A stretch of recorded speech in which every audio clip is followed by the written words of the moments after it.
Blog Talk Radio. Welcome to the AME Food Testing Show. Today's topic is defending the company and the industry.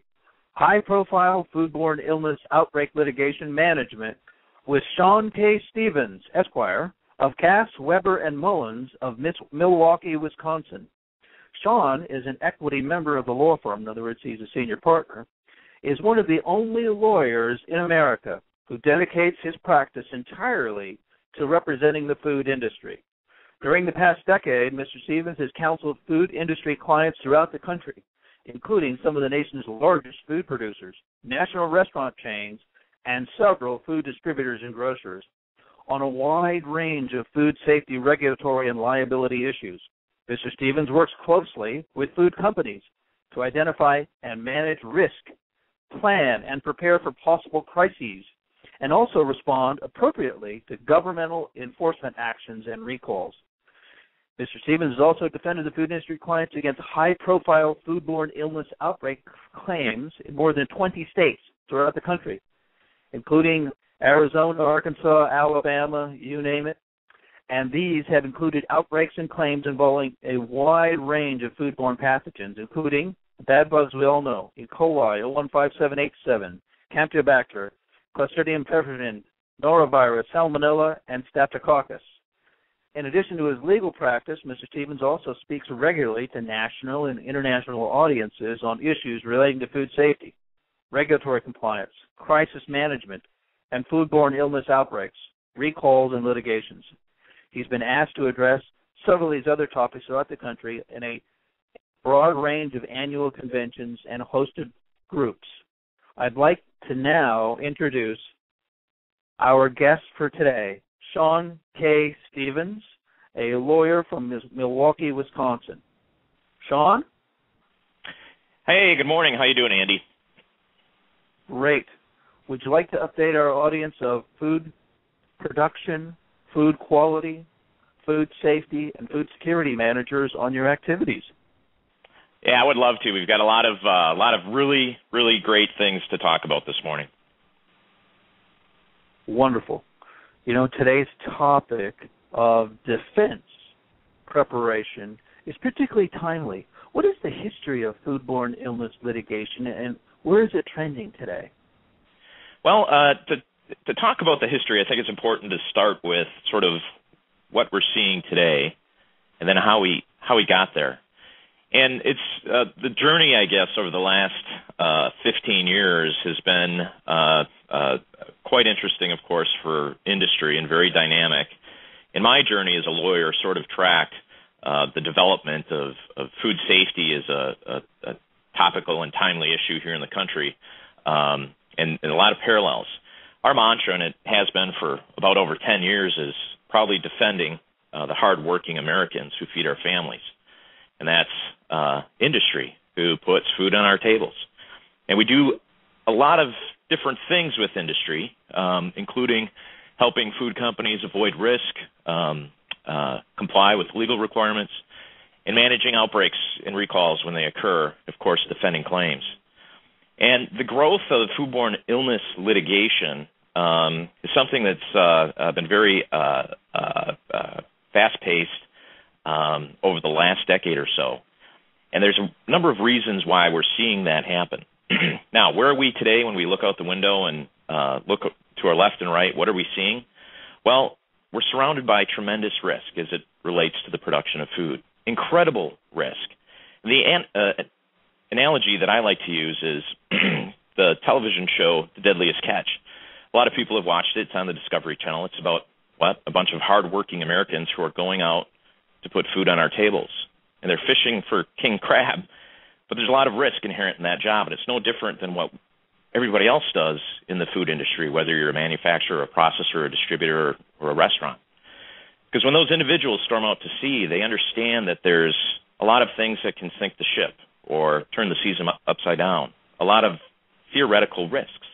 Those risks take a lot of different forms. It could be gale force winds coming out of nowhere, the storm forming on the horizon, icebergs, ice forming on the side of the ship, an engine that breaks, or even perhaps that rogue wave. And in the food industry, it's no different. When we go to our food processing facilities and we open up the door and we start production, there's all these inherent theoretical risks, right? But in our business, that rogue wave takes the form of foodborne pathogens. And we know it's out there and it's theoretical, but we're immersing ourselves in it every single day. So if a company hasn't yet dealt with a contamination event, with an outbreak, or with a recall, chances are in the future it will, because of those risks that we face. And why is it that in today's day and age, when we think about producing food and selling it, we are surrounded by all these things that can go wrong? Well, the reason is, I think we always have been. We're just now at a point where we can actually see it. So if we rewind all the way back to the early 1990s when Jack in the Box hit, the world was a much different place. I think we had these same risks, but we weren't able to see contamination. We weren't able to track individuals nationally who were getting sick. We weren't able to identify and then solve outbreaks because there was no national surveillance system in place in the early 1990s. So you could have case patients, one in New York, another in California, who got very sick with, let's say, E. coli, went to the doctors, they're being treated, and eventually resolve, and they're sent on their ways. Those doctors were never talking to one another. So when Jack in the Box hit, and suddenly you had approximately 600 victims in a relatively limited geographical area, all getting sick, in some instances being treated in the same hospitals, and in some cases being treated by the same doctors, a light bulb went off. People started asking, what in the world is happening here? What's going on? And sure enough, through basic epidemiology and getting information relating to the exposures of these different case patients, it was discovered that the source was hamburgers served at Jack in the Box. But there's a lot of publicity associated with that outbreak and that event, and a lot of questions were asked in Washington on the Hill. How could the USDA allow this to happen? How could the federal government allow our food to become contaminated? That also raised some other questions regarding what if there's outbreaks that aren't just limited to the West Coast? What if they're happening throughout the country? So suddenly, PulseNet and the concept of PulseNet was born. And we developed what is now in place, a national mandatory reporting system.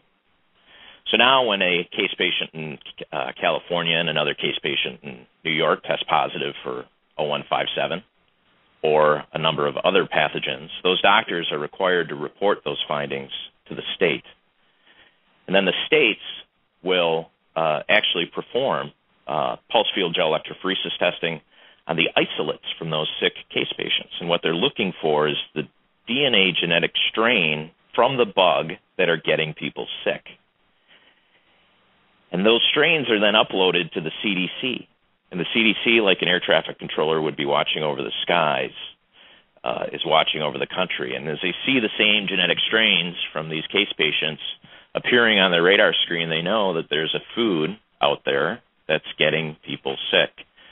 And through FoodNet, they're able to share this information back with state and local health departments, who can then interview these case patients and find out what their exposures were, what they ate, when they ate, where they ate, and how much. And they're looking for that single common denominator.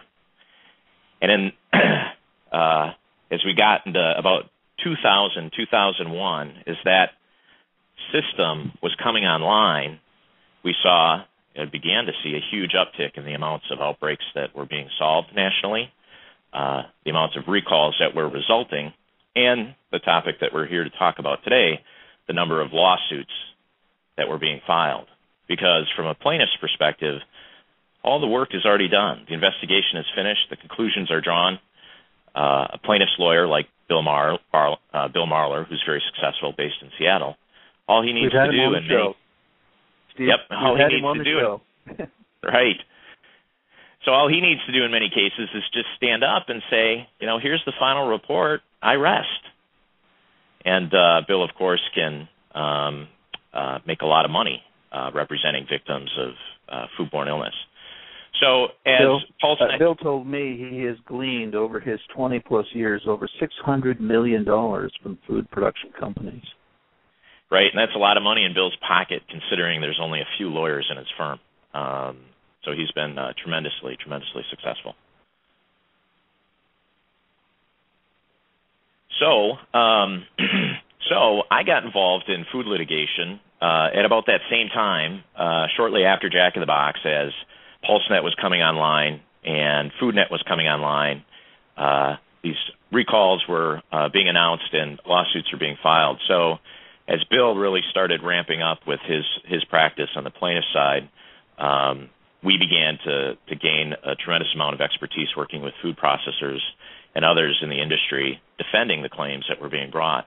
Entirely new world. And I, to a certain extent, I call foodborne illness litigation, I liken it to asbestos litigation. It's just literally exploded. And if there's any question, and this trend is continuing. As surveillance gets better, as it gets more robust, as we put more resources into it, the awareness publicly becomes greater. More and more people are talking about it on the Hill. There's more excellent talk shows like this. More and more lawyers get interested, get involved, and more lawsuits are ultimately filed. And if there's any question, I did a Google search once for a slip and fall lawyer, and I got about 50,000 hits. I then did a Google search for food poisoning lawyer, and I had about 500,000. So a lot of plaintiffs' lawyers out there recognizing the success that lawyers like Bill Marler and others have had, and they're all, no pun intended, now trying to get a piece of the pie. Amazing. That's an excellent summary of how the industry has evolved and how the government has actually played a role in consolidating a lot of those claims into groups, also known as class actions. What do you see, Stephen, as far as the development of the industry response to those trends? Yeah, I think industry is still struggling with some issues. I think there's still some maturing that needs to happen. I think insurance companies are a little bit behind the curve, and we're all, kind of looking to our left and our right and trying to figure out very cautiously and carefully, what should be our next step. And we've seen a lot of initiatives, as you noted, in response to these trends. A recent one, of course, is the Food Safety Modernization Act, which is going to have a tremendous impact on the way companies do business. We've seen the FDA put the reportable food registry into place in 2009. That, of course, has led to an additional substantial increase in the number of recalls that are being announced, which is sort of feeding this public awareness frenzy. And we've, of course, seen the media become extraordinarily interested in food safety and food production. And whether we're dealing with pathogens or issues like recently with BPI and lean, finely textured beef, media recognizes that food safety sells. And I anticipate we'll see an increasing number of stories nationally. So how does industry respond to all of this? Well, the good companies and the companies I think that ultimately will survive are those companies that are leaning forward in the foxhole as opposed to hiding in it. Those companies that are aggressively looking for different ways to identify as best possible their risks associated with doing business, and then looking for ways to contain those risks. You can never eliminate risk 100%, but if you take that risk window, you can sure shrink it and decrease the chances that you're going to get involved or have issues with a foodborne illness lawsuit. And, the risks that companies face, of course, it depends on the type of business that you're in, if you're dealing with produce or if you're processing raw animal foods or other types of ingredients. But the things that companies really need to be looking at, and of course many are, is their entire risk profile. So, if you just think about the types of products that many companies deal in and sell, cantaloupe is a good example. Where are those products grown? Well, they're grown in dirt, right? And it's inherently unsafe. If you look at companies that are sourcing from overseas, ingredients from foreign producers, tremendous amount of risk associated with those types of commodities. And if you think about it, even just on the foreign versus domestic, think about how hard we struggle here in the U.S.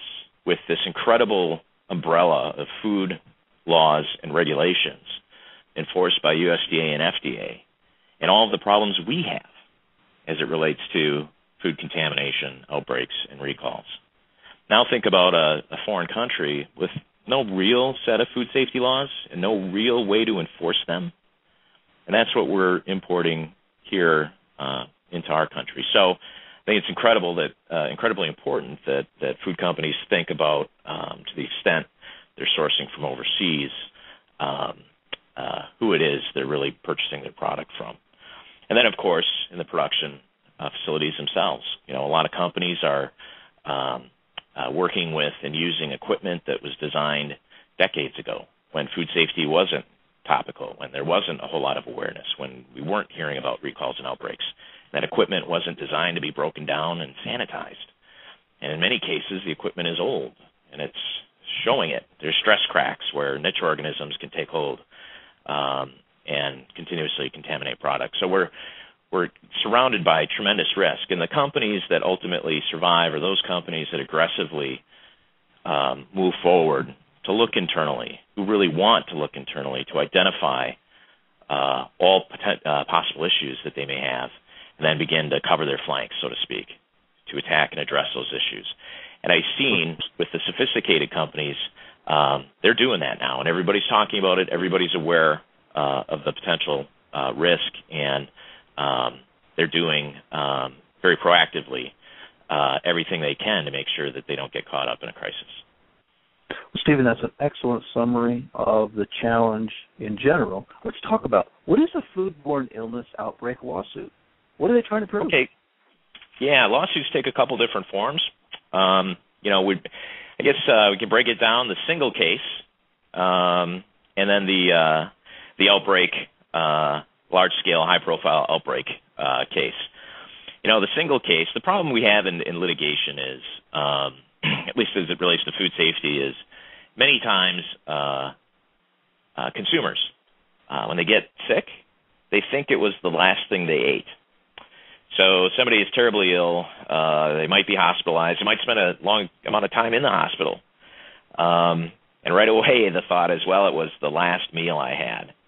And we've been involved in cases where, and it's very difficult to determine when you're dealing with a single case patient, to determine what caused that person to get ill. And in significant cases where there's hundreds of thousands of dollars worth of medical expenses and multiple weeks in the hospital in a severe E. coli case, for instance, that looks like and feels like a good case for a plaintiff's lawyer. And if you start with the premise it's the last thing I ate, they might even think they can win it. But, of course, we know that incubation periods for different foodborne pathogens can range from many, many, many days to even beyond a week. So E. coli, for instance, is typically 3 to 4 days is the normal. Never less than 24 hours, and, of course, could be as long as 10 days. And that's 30 meals that might have caused that illness. So we'll see the single individual case many times being brought against a company, and in those cases it's our job to disprove those allegations and show that individual couldn't have gotten sick by eating my client's product. The other type of case is the large-scale outbreak case involving many, many, many claimants. And in many of those cases, the government, as we talked about earlier, has done its investigation. It's concluded what the source of that particular outbreak likely was, issued a report. It was on the news, and folks like Bill Marler will represent a number of those claimants against the food company. In those cases, there's a lot of issues that are at play.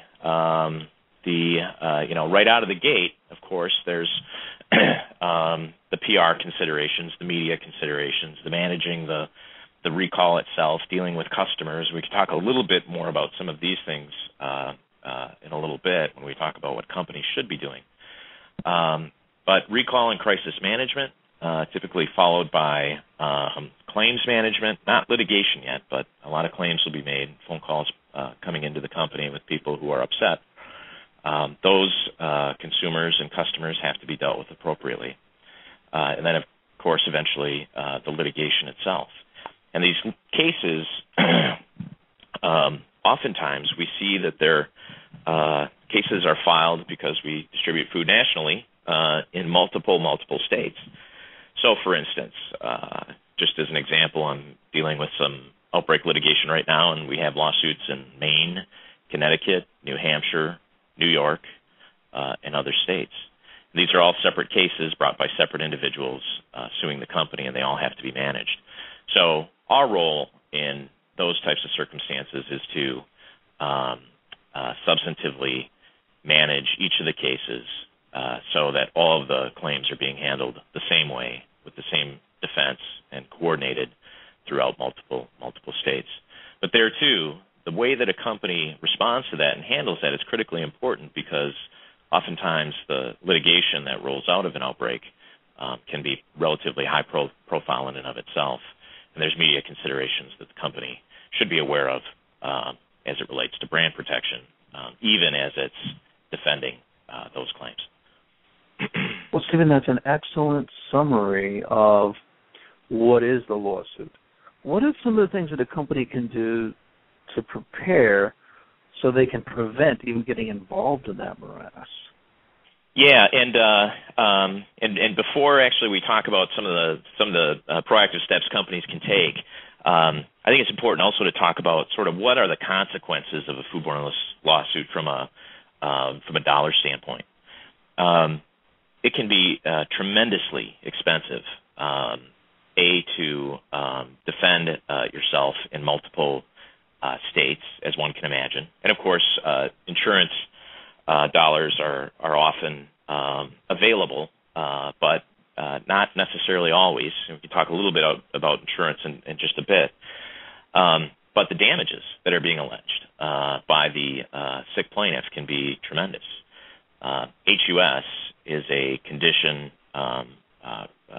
associated with E. coli infections. What HUS is renal failure. So somebody becomes sick from E. coli 015787. They may be hospitalized for as long as a month, even longer. They may develop acute renal failure, which may damage the kidney, and depending on how significant the renal failure is and how long it lasts, it may be a case where that patient will have lifelong issues, may need kidney transplants, multiple kidney transplants over the course of their life, in addition to long-term dialysis in the future. And those types of claims can become very, very, very expensive. And we're talking about millions upon millions of dollars, and that's just one person involved in an outbreak. So, yes, I read about a case in Utah where a young lady had her kidney replaced. It was a $10 million judgment. Right. So tremendous from a financial standpoint. Just the damages that will be alleged can have a tremendous impact on the company. There's also commercial claims as well that might be involved. So your customers, to the extent that they're being sued because of product that passed through your facility and was distributed to them, they may turn and sue you. So, and of course, commercial claims can be worth tremendous amounts of money as well, including brand damage claims. So to the extent a company finds itself involved in an outbreak, there's just tremendous amount of exposure that the company may face. And again, one of the reasons why it's critically important to manage those scenarios in such a way that the company, when everything is said and done, continues to be viable and will continue to survive. What can companies do on the front end to decrease their risk of exposure? Well, I think I do a lot of speaking nationally, and one of the things that makes my job worthwhile when I'm not defending the death cases, is food safety advocacy. And I do consider myself a food safety advocate. And I talk to companies and I talk to corporate leadership about the importance of developing an internal, very robust food safety culture where food safety becomes an integral part of the company. And it's culture-based. Everybody believes in it sincerely, and they follow it. And if the leaders care about food safety and they're working to develop that culture, so too will the middle management and, of course, the line workers. The other thing I tell companies that they ought to do is, it depends on the product that you're dealing with, but aggressively test your incoming ingredients or your incoming product. And again, nothing's guaranteed. You're not going to be able to catch everything, but to the extent you have a robust testing program in place and you can catch most of it, you're going to decrease your risk substantially. The other thing companies should do is visit their key suppliers. Get on an airplane and go out and see who you're buying product from. And the analogy I use is, the question I ask is, and I'll ask you, Andy, would you buy a used car from a used car salesman over the phone?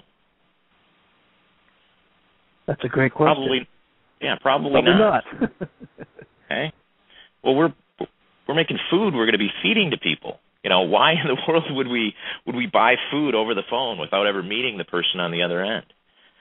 And when we talk about, we've been audited, or we got a 95 on our last audit. Well, that's great. Well, so did the used car. The guy looked at it and he said it was in good shape. So I think it's critically important to get out there, visit your key suppliers, and know who they are. And there's a lot of questions you want to ask. Do they have a robust food safety culture? Do they care about food safety? What kind of programs do they have in place? What kind of things are they doing to make sure that they're not shipping you their products? Think of a platoon. A platoon is only going to be as fast as its slowest runner. Well, if you have a slow runner in your supplier, you're never gonna get better. His or her problems are going to become yours.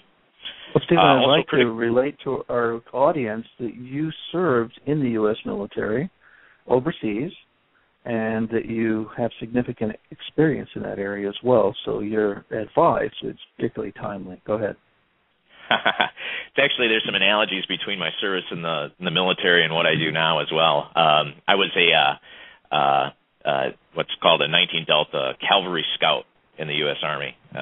Spent some time in Somalia during Operation Restore Hope. But as a scout, it was our job to go out and sort of find the enemy and then report back to our commanders where the enemy was, what it was doing, what its strength and disposition was. And then our commanders would use that information to plan their attack. Very close to what I do today from at least a consulting standpoint with the food industry is we'll go in and we'll look to find that enemy, identify those risks, identify issues that are sort of hidden, but we can find, and then look for ways to sort of cover our flanks to solve those issues and eliminate those risks. So we're very aggressive in our risk management efforts as it relates to our clients. So another, companies also should be, really focusing on lot sizes and how it is that they're producing and distributing the product that they're dealing in. To the extent a company can decrease its lot sizes and create breaks and document well sanitation efforts, to the extent that there's going to be an issue down the road, it's going to be easier to contain, and it's going to involve less product, and then, of course, the financial exposure and consequences will be far less. I also advise my clients to aggressively test their finished product for pathogens. Again, through screening. There, too, we're not going to find everything, but to the extent we're looking, we're increasing our chances. We're going to see it if it's there, and thus decreasing our risk. Companies should also work I think, very aggressively to ensure that their contracts are protecting them. And they have indemnity agreements so that if there's an issue associated with product that they received from a supplier, that exposure and that risk they can pass to that supplier. Likewise, to the extent that there's an issue with product they ship to a customer, the idea here is you're trying to limit your own exposure to your customer in the event that they have a problem with that product. So it's shielding yourself on both sides through contracts as best possible from the litigation consequences if there's an issue. Companies should also, I think, spend a lot of time looking very closely at their insurance policies. Some companies now are moving into and purchasing recall insurance, which is going to take care of some of the costs associated with recalls, recall management, crisis management, bringing product back, destroying that product, may cover brand damage claims from customers, and those types of exposures. A word of caution, though, foodborne illness and recall insurance is relatively new, and in part because there's greater awareness now, and insurance companies are starting to write policies. Some of the policies being written, though, need to be reviewed very carefully by an expert, and we do this to ensure that they're providing coverage for what the company thinks is being covered. A lot of insurance brokers just don't understand the food industry. They don't understand food safety. So they may be telling their client, the food company, that a certain policy provides coverage that they think is being provided when, in reality, under the fine print, it doesn't. A good example is there's some insurance companies that were writing recall insurance policies. Companies were buying them, but the policies only provided coverage for a government-mandated recall.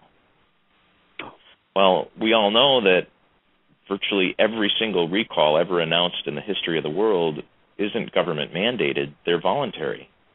Now, granted, the government is strongly urging the company to issue a voluntary recall, but they're voluntary. And under those circumstances, a company believed it had recall insurance, and the insurance company, if the company voluntarily recalled its product, could say, no, we're going to decline coverage. So that's a good example of where food companies need to, I think, open up the file cabinet, look at their insurance policy, and study the fine print. We, of course, can help companies do that.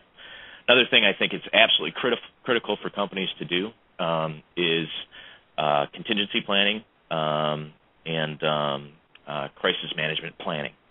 So we'll work very closely with companies to run corporate leadership, and this usually can be done in a few hours, through a number of mock recall scenarios where, and this is extremely helpful for companies that haven't yet been pulled into a large-scale recall but are fearful that someday they may. And we'll set up a real-life scenario based on their product and the risks associated with that product, what it would look like if it really happened. An emerging outbreak, limited information, some confusion, and the FDA or USDA, depending on the product, calls and says, hey, we think we may have an issue.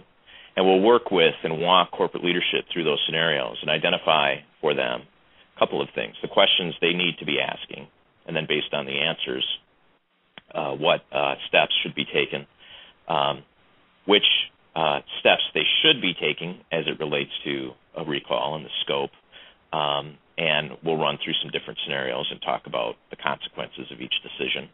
And then, of course, it's an excellent opportunity to test the company's recall procedures and its ability to trace and contain a problem. And in many cases, we identify weaknesses that could cost the company a tremendous amount of money in the event of a real circumstance, and through some very easy fixes, we're able to solve those issues. Also, the company, I think, needs to give a lot of thought into how it's going to, given those likely risk scenarios, how it's going to respond to the media. So statements should be prepared in advance. Likely questions from customers and the media should be identified, and then responses to those questions. So when the real circumstance hits, all the company has to do is open up its crisis management book, and everything is outlined as far as what it needs to be doing. And the company can immediately execute as opposed to spending hours or even days trying to figure out what in the world it's going to do. Final thought, we do a lot of work with companies, and I call this a brand protection audit.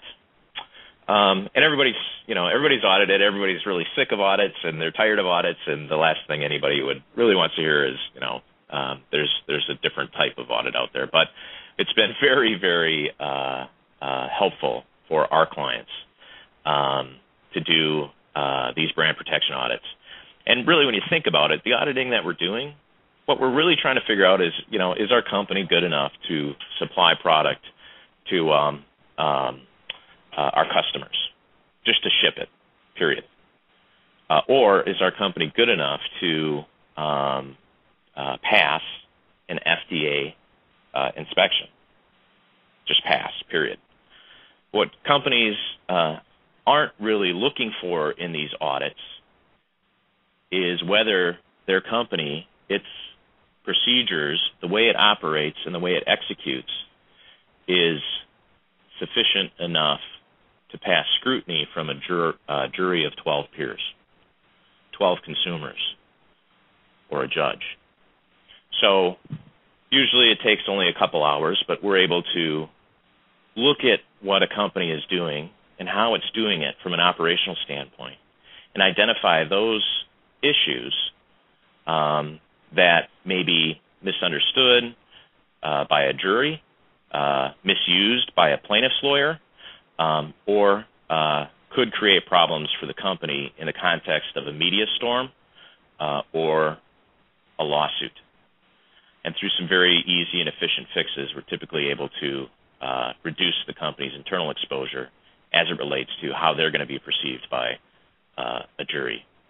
And it's critically important when you're dealing with potentially a product that could cause an outbreak that could cause a death.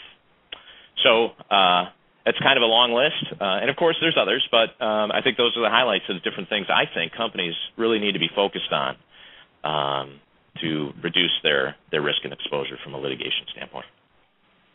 Shawn, that list was exemplary. It outlined specific actions that food managers can take. The one that shocked me was the audit, the legal audit. They're so used to other types of audits, but your innovation in raising that issue, is that something that a lot of food producers are doing, or is that just your recommendation? A lot are now doing it, and I strongly recommend it.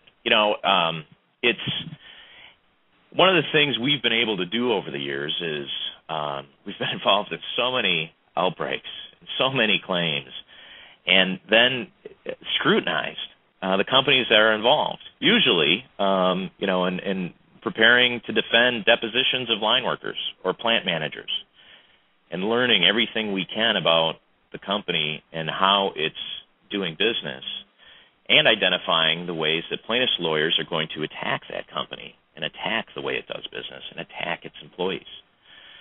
So we have some incredible insights over the years of the things that companies have done right, which we can share with others, and the things that companies have done wrong, which we can share with others. And this incredible amount of expertise as it relates to food production and litigation, or things that, others can scrutinize and try to pick apart. And, a good analogy would be every day, maybe you drive to work and you drive the exact same way, and you've been doing it for 10 years. And I promise there's going to be a point where maybe it's tonight on the way home, you're going to look out the window and you're going to say, oh, wow, I never noticed that building before. That's kind of neat. And it's sort of what we do. We come in with a fresh set of eyes, but highly trained based on the work we've done over the years. We're typically able to identify things that are pretty obvious to us, but that company hasn't noticed, and nobody's ever flagged or even thought about because it's just the way they've been doing business for so long. So a tremendous amount of value, and again, it's something that can usually be done in a few hours, and we've been very successful in helping a lot of companies close some doors on a lot of risk that they had but didn't know it. Well, Shawn, let's talk for a minute about how does a food producer respond to a foodborne illness litigation? Let's say they get a claim. What's the best response that you've seen in your years of experience? Yeah, we do a lot of, for instance, foodborne illness claim handling guidelines for some insurance companies to help sort of walk them through the process, when that phone call first comes in. It's critically important that the company is very responsive, that it demonstrates and shows that it cares. But I think before we get to the claim stage, I think it's important to talk about what we do when the phone call first comes in from the FDA or the USDA saying, hey, your product may be associated with an emerging outbreak. I think it's because how a company responds at that point will have a tremendous impact on how the types of claims that it's ultimately going to have to address later on. Critically important for a company when that phone rings to immediately and intimately engage public health officials, help them solve and contain and deal with the emerging public health issue, because that's going to pay a ton of dividends to the company later on. A couple things are going to happen. First of all, government public health officials are going to immediately recognize that the company isn't stalling, it's not obstructing, and it's going to help them solve that issue. They then are going to work with the company as opposed to developing an adversarial relationship. At the end of the day, the public health official, all they want to do is go home at 5 o'clock and feel like they did a good job and not have questions about whether they did enough.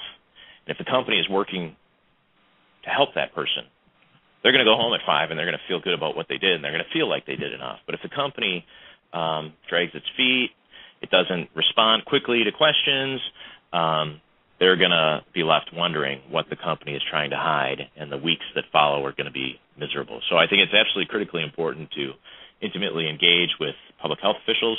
We typically get involved in that process right out of the gate, and I'll tell them, I am your liaison between the company. We're here to help you. Tell us what we can do.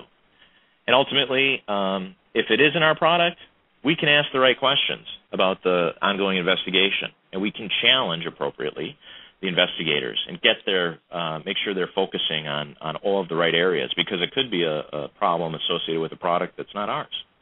And if it is ours, if we're working with them and we're responsive, when they write that final report, they're going to thank the company. And they're going to say good things about the company, as opposed to the alternative scenario if it's adversarial and they're fighting. So critically important.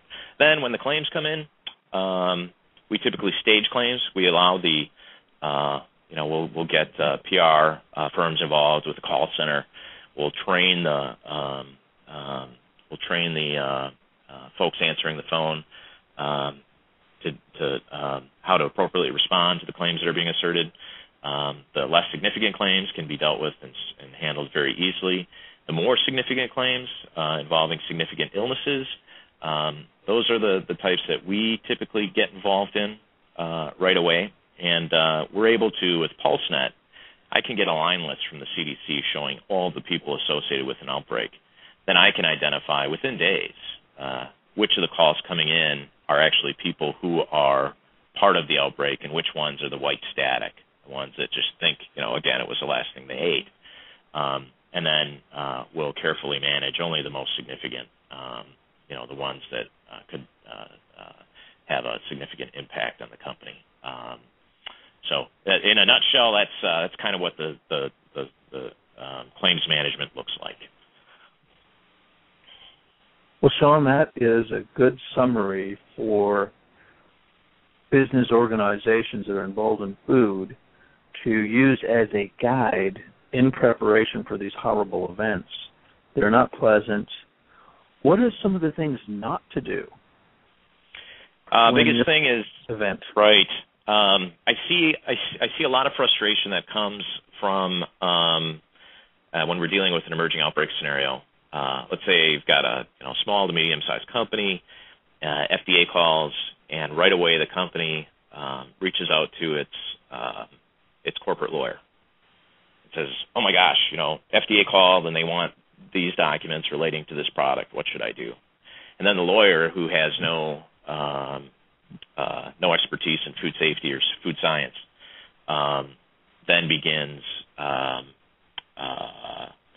fielding all of those questions and working as a filter. And typically the way lawyers are, try not to be critical of all lawyers, but the way lawyers are wired is, if a police officer calls regarding a criminal defendant, the lawyer's not going to give him any information.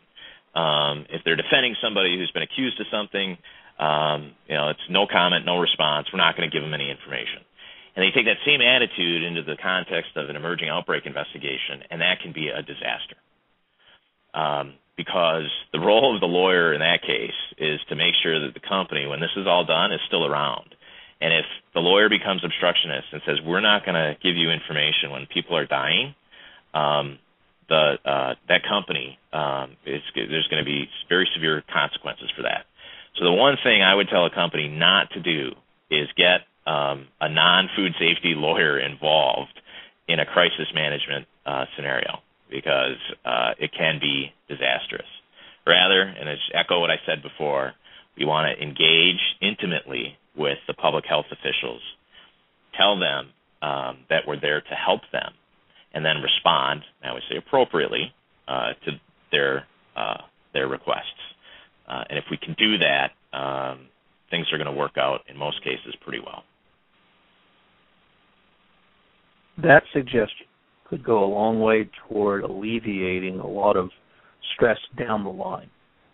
What are some of the best outcomes in some of these cases with relating to foodborne outbreaks? From my perspective, as it relates to industry or food companies that are accused of causing an outbreak, I've actually been surprised at the amount of outbreak investigations that are erroneous.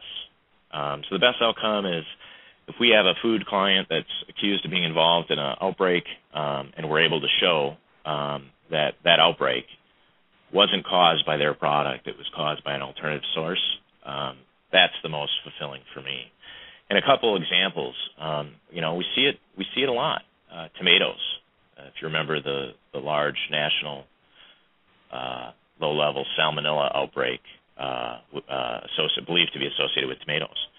And FDA announced that tomatoes were the culprit, and following a few additional weeks of investigation, we discovered it was jalapeno peppers grown in Mexico that was causing people to get sick.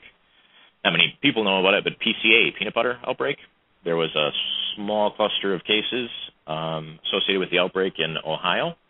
An aggressive epidemiologist at the state believed that those people were getting sick from eating at a poultry restaurant. A couple of cases had reported exposure to this restaurant that served poultry. Investigators then immediately assumed that the restaurant was incorrectly undercooking its poultry, and thus people were getting sick. And they're in the process of writing the final report that restaurant was causing this outbreak.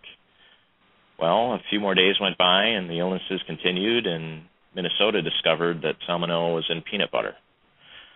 It was another example of, on the front end of investigations gone astray.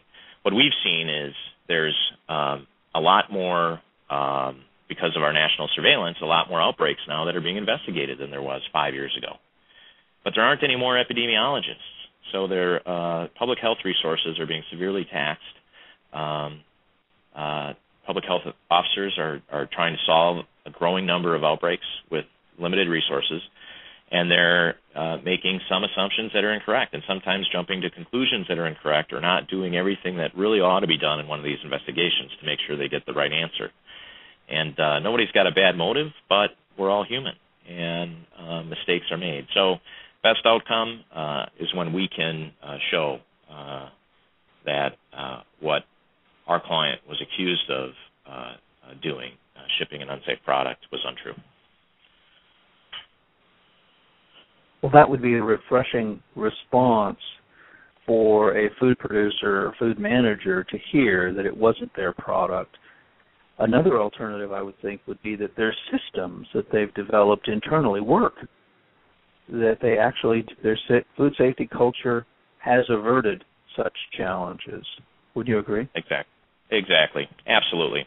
And in one of these cases, it was a large-scale outbreak involving about 600 people. Health department believed that our client was the source, and it was our client's food safety programs and the culture that made them truly in their heart feel that the health department was wrong. And when they came to us, they said, listen, we know it could not have been us. We don't have any employee turnover, great culture, great programs. We don't believe it's us. Can you help us? And sure enough, in that case, we showed that the health department got it wrong. Very good, Shawn. You have been an outstanding guest today. This has been a landmark interview for all food production, food quality, food safety, and food security managers. Can you just let us know for a few minutes, what are your goals and projects that you have for your law practice and for the industry in general, given that you are a nationally recognized speaker? And I'm just looking through some of the organizations that you speak at. You speak at the International Association of Food Production.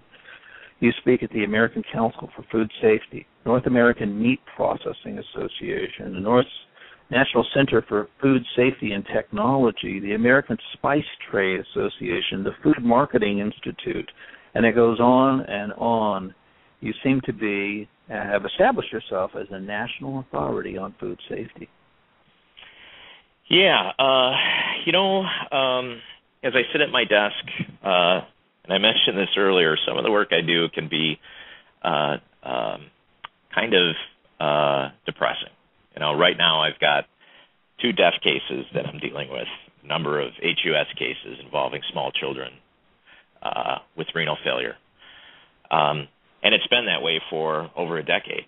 But what makes this job worthwhile is what you just mentioned, having the opportunity to go out and speak to food industry, speak to audiences, and be a food safety advocate, and help companies get better by taking the mistakes that others have made and making sure that my clients don't repeat them, by taking all of the wonderful and great things that our clients have done and sharing that knowledge and information with food companies who are looking to get better.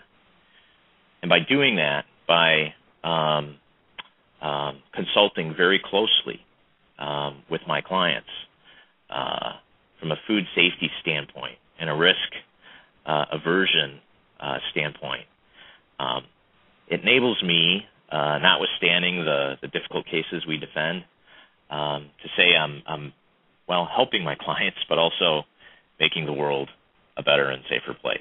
So I want to continue doing food safety advocacy and consulting with my clients, helping them feel better about what they do, helping them produce a safer product, and ultimately helping them sleep a little better at night. Well, Shawn, that's an excellent summary. What I'd like to have you explore for the last few minutes is how you're engaged. Are you hired primarily by the insurance company that the food production company has paid premiums to, or are you hired directly by food producers in addition to the counsel hired by the insurance company? Yeah, we're virtually always hired by the food companies, food industry companies that say, hey, Shawn, we don't have an issue right now, but we think we might in the future, and we just want to make sure we're positioned and well prepared to deal with it when it happens.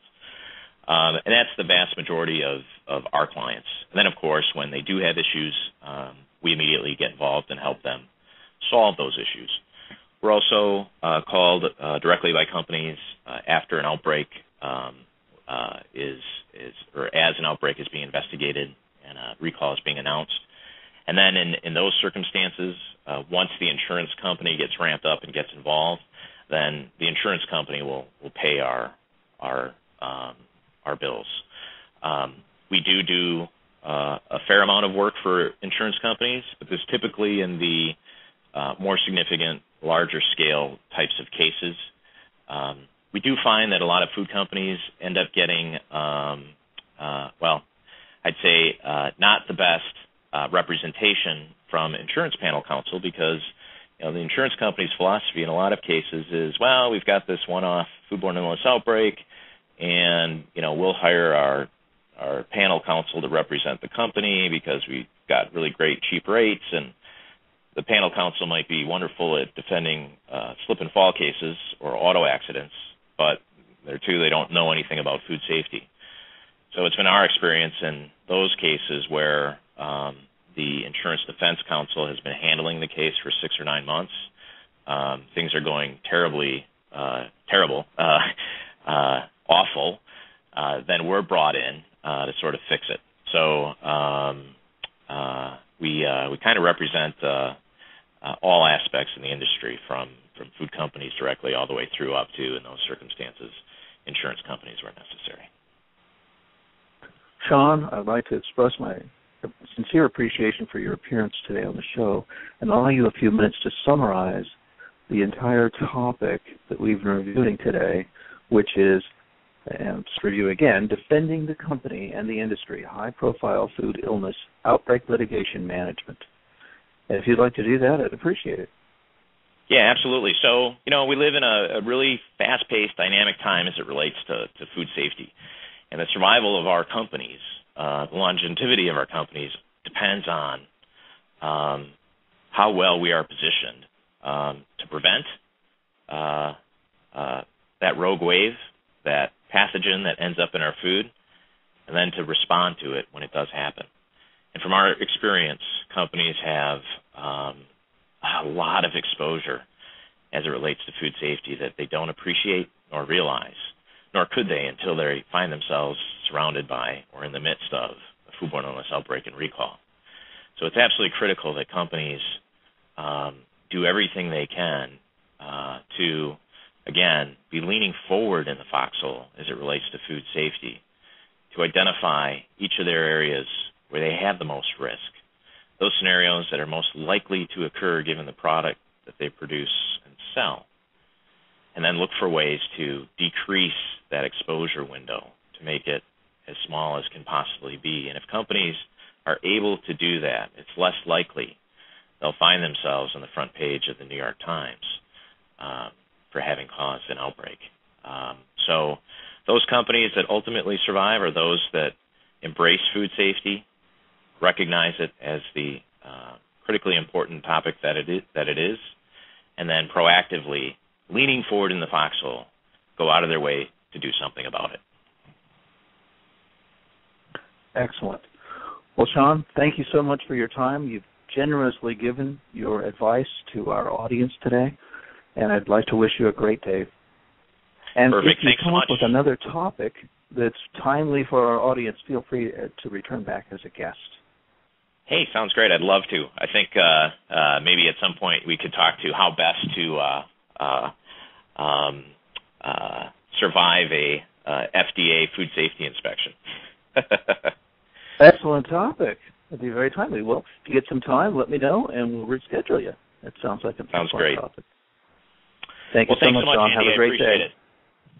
Thank you. Bye You now. too. Bye. Okay.